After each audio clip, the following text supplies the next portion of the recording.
हाय दोस्तों, मैं जितेंद्र सर एकता technical coaching की ओर से आप सभी लोगों का हार्दिक वंदन अभिनंदन करता हूं।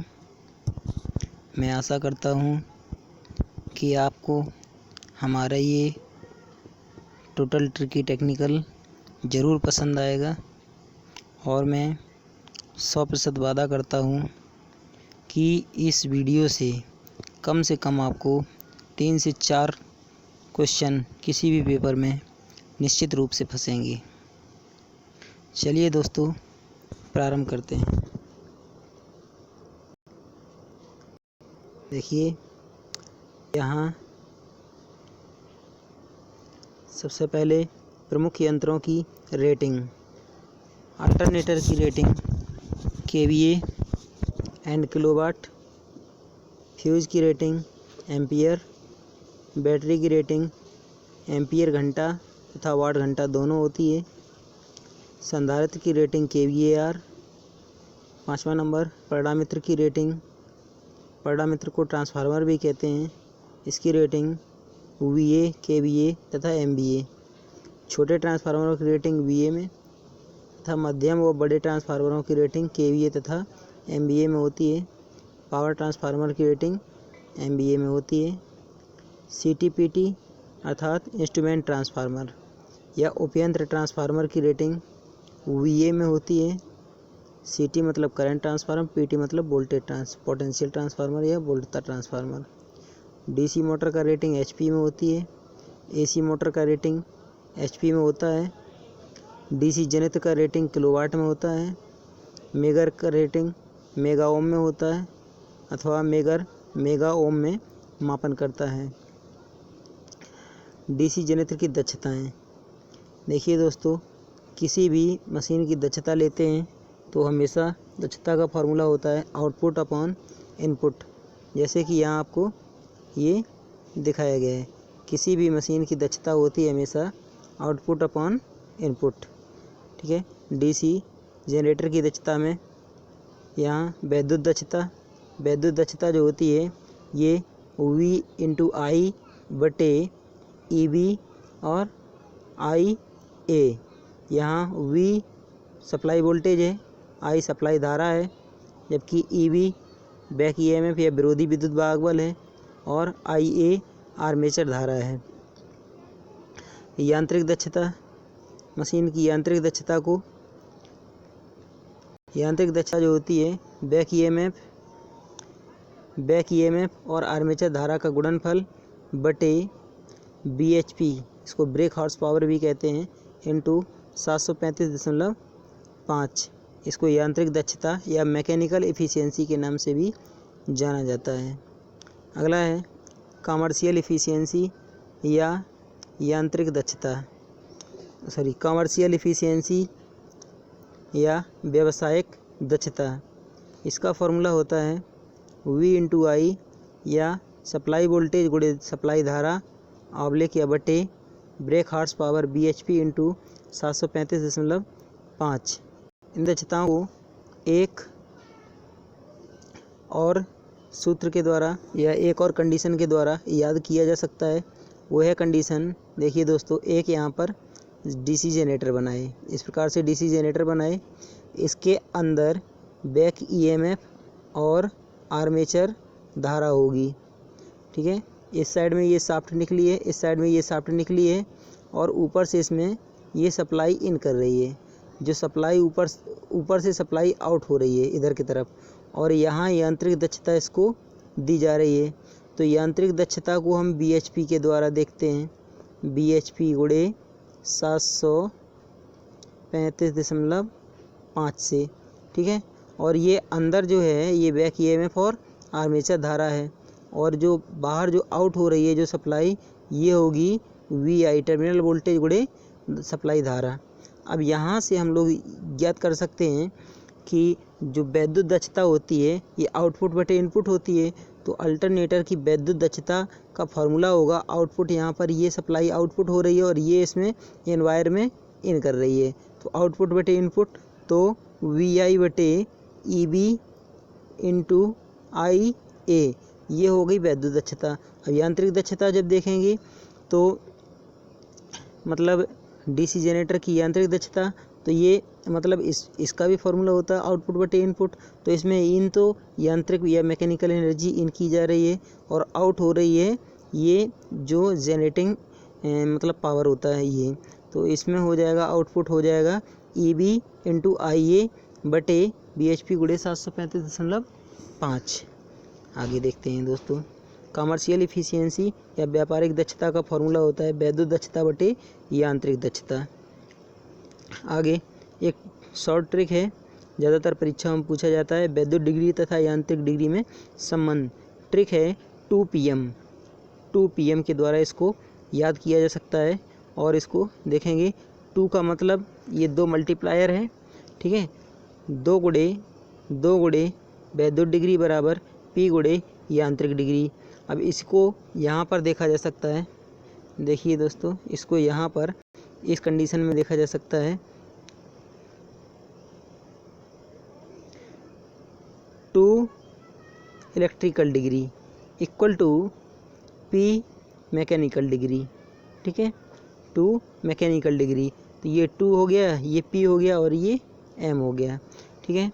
अब इसको लिखा जा सकता है electrical degree equal to pole by 2 into mechanical degree. इस प्रकार से भी इसको लिखा जा सकता है। एक बार पुनः लिख दे रहे हैं, देख लीजिए। मतलब electrical degree theta E equal to P by 2 theta M। इस प्रकार से भी इसको लिखा जा सकता है electrical degree equal to pole by 2 into mechanical degree, या 2PM। 2 यहाँ है, P यहाँ है और M यहाँ, इसके द्वारा भी इसको देखा जा सकता है। तो ये याद रखिए दोस्तों, ये कन्वर्ट करके कई तरीके से पूछा जा सकता है, कई पेपरों में पूछा भी गया है। चलिए दोस्तों आगे, अब यहाँ है दक्षताएँ।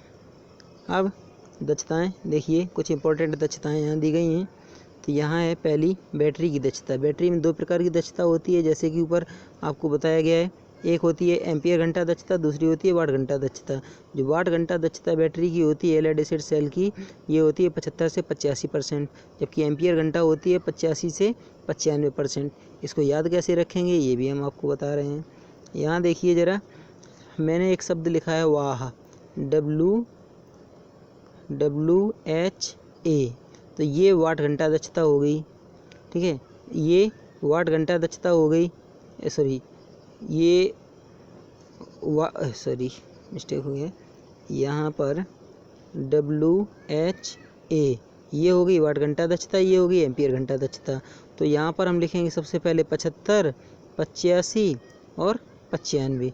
वाट घंटा दक्षता 75 से 85, एम्पियर घंटा दक्षता 85 से 95, ठीक है दोस्तों। आगे पावर ट्रांसफार्मर की दक्षता 95 से 98% तक होती है। आदर्श की स्थिति है अगर ट्रांसफार्मर में, तो दक्षता 99.99% तक हो जाती है। वितरण ट्रांसफार्मर या डिस्ट्रीब्यूशन ट्रांसफार्मर की एफिशिएंसी जो होती है वो 50% होती है, या फिर 1/2 फुल लोड पर होती है, ठीक है। DC, AC मोटर की दक्षता 50% से कम होती है। अल्टरनेटर की दक्षता लगभग 85% या इससे अधिक हो सकती है। शेडेड पोल और हिस्टेरिसिस मोटर की दक्षता 5 से 35% होती है, कई पेपरों में आया भी है। अगला है DC संचरण लिंक, ठीक है। DC ट्रांसमिशन लिंक, ये लिंक 3 प्रकार के होते हैं। पहला लिंक होता है मोनोपोलर लिंक, ठीक है। इसमें केवल एक वायर जाता है, मतलब ट्रांसमिशन लाइन पर केवल एक ही वायर जाता है और वो भी वायर केवल ऋणात्मक होता है। दूसरा है बाइपोलर लिंक, इसमें 2 तार जाते हैं, दोनों के दोनों ऋणात्मक होते हैं ट्रांसमिशन लाइन पर। जबकि तीसरा लिंक होमोपोलर लिंक होता है, इसमें भी 2 ही तार जाते हैं, परंतु एक तार धनात्मक तथा दूसरा ऋणात्मक होता है। आगे देखिए, कुचालक पदार्थों का ग्रुप तथा तापमान। यहाँ पर वाई ग्रुप के विद्युतरोधी पदार्थों का टेम्परेचर सहन क्षमता जो है वो 90 डिग्री होती है। ए ग्रुप का 105 डिग्री होती है और ई ग्रुप का 120, बी ग्रुप का 135, एफ ग्रुप का 155, एच ग्रुप का 180 तथा सी ग्रुप का 180 डिग्री से ऊपर टेम्परेचर सहन करने की क्षमता होती है। यहाँ पर वाई ग्रुप में कागज़, कपड़ा, काटन ये सब 90 डिग्री तक तापमान सहन कर सकते हैं। अगला है डीसी मोटर की दक्षताएं। जैसे कि अभी मैंने डीसी जनरेटर की दक्षताएं बताई थी, इसी प्रकार से डीसी मोटर की भी दक्षताएं देख लीजिए दोस्तों। यहाँ पर एक मशीन बनाते हैं, इस प्रकार से एक मशीन बनाए, यहाँ पर ये शाफ्ट लगा दिए और इसमें इधर से ये सप्लाई दे दिए, तो यहाँ से वी और आई सप्लाई दी जाएगी। इसके अंदर ईबी और आईए उत्पन्न होगा और इस साइड में BHP into 735.5 break horse power यहाँ पर शाफ्ट पर जनरेट होगा और ये आउट हो जाएगा। अब यहाँ पर हम सबसे पहले विद्युत दक्षता बनाएंगे। जब विद्युत दक्षता बनाएंगे तो विद्युत दक्षता का फॉर्मूला होता है आउटपुट बटे इनपुट। तो यहाँ पर उत्पादित शक्ति बटे मतलब जो सप्लाई शक्ति है वो हो जाएगी। तो इससे आउटपुट ये हो रहा है और इन ये हो रहा है, तो ईवी आई ए बटे वी आई हो जाएगा विद्युत दक्षता। देखिए दोस्तों यहाँ पर कैसे देखा जा सकता है इसको। विद्युत दक्षता का फॉर्मूला जो है ये बैक ईएमएफ गुणे आर्मेचर धारा oblique voltage, supply voltage into supply current, ये विद्युत दक्षता का फॉर्मूला है। यांत्रिक दक्षता में क्या होता है, यांत्रिक दक्षता में आउट हमारा क्या हो रहा है, यांत्रिक शाफ्ट पर हमारा आउटपुट मिल रहा है, ठीक है। मोटर में शाफ्ट पर आउटपुट मिल रहा है, जो आउटपुट मिलता है शाफ्ट पर वो बीएचपी होता है, बीएचपी इंटू 735.5 अपान बैक ईएमएफ गुणे आर्मेचर धारा, ये यांत्रिक दक्षता होती है। अगला देखिए कॉमर्शियल या फिर व्यापारिक दक्षता, ये होती है बीएचपी गुणे 735.5 बटे सप्लाई वोल्टेज इंटू सप्लाई धारा। अगला है 3.1 कॉमर्शियल दक्षता, ये यांत्रिक दक्षता बटे विद्युत दक्षता, ये फार्मूला होता है डीसी मोटर में। इसी को अगर उलट देंगे विद्युत दक्षता बटे यांत्रिक दक्षता, ये कॉमर्शियल इफिशियंसी हो जाएगी आपकी, ये कॉमर्शियल इफिशियंसी हो जाएगी आपकी डीसी जनरेटर की। अगला देखिए दोस्तों ट्रिकी इलेक्ट्रिकल, यहाँ खास काका संट मोटर की कुछ ट्रिक हैं। संट मोटर का उपयोग किस में किया जाता है, यूज देख लीजिए। खास मतलब है खराद मशीन जिसको लेथ के नाम से जाना जाता है। सा मतलब शाफ्ट चालन में, सा मतलब सेंट्रीफ्यूगल पंप में, पंप को चलाने के लिए। का मतलब कागज़ और कपड़ा में, ठीक है। संटे मतलब डीसी संट मोटर में। तो डीसी संट मोटर जो होती है वो स्थिर गति की मोटर होती है। इसका ग्राफ जो बनता है वो रेखीय ग्राफ बनता है, एक रेखीय होता है, ठीक है दोस्तों। तो संट मोटर का उपयोग जो है ऐसे स्थानों पर किया जाता है जहाँ पर केवल स्थिर गति होती है। अगला देखिए डीसी मोटर के उपयोग, यहाँ पर डीसी श्रेणी मोटर है। श्री शंकर टहल, यहाँ पर श्री से मतलब डीसी श्रेणी मोटर, सा से मतलब संकर्षण में या रेलवे में उपयोग, ठीक है। मतलब संकर्षण मतलब इलेक्ट्रिक ट्रैक्शन होता है, का मतलब क्रेन में उपयोगी, रा मतलब रेल में उपयोगी, टा मतलब ट्राम कार में उपयोगी, हा मतलब हाइस्ट में उपयोगी, ला मतलब लिफ्ट में उपयोग की जाती हैं।